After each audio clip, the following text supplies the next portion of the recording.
চালাচ্ছেন, কেউ কেউ চাকরি চালাচ্ছেন।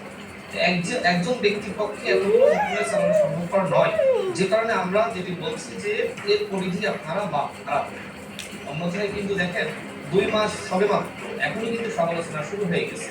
তো এই জন্যই আমরা বলছি, কারণ এই সরকার যাতে রাষ্ট্র সংস্কারে সফল হয়, অন্যথায় এই 17 জন ব্যক্তির মাধ্যমে 18 মাস 2 বছর টেনে নেওয়া সেটি খুবই কঠিন হবে।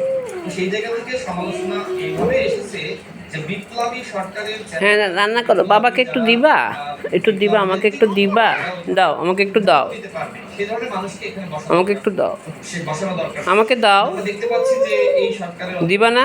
সরকারের অনেকে আছে সিদ্ধান্তহীনতায় ভুগছে, বিভিন্ন জন বিভিন্ন সময় বিভিন্ন ধরনের বক্তব্য দিচ্ছে। তো যেমন একজন বললেন যে ভারতে এইবার আমরা ইলিশ পাঠাবো না, আমরা দুঃখ প্রকাশ করছি, কিন্তু আরেকজন মন্ত্রণালয় তিনি না মানে আমি কিন্তু সরি রাশেদ আমি কিন্তু বক্তব্য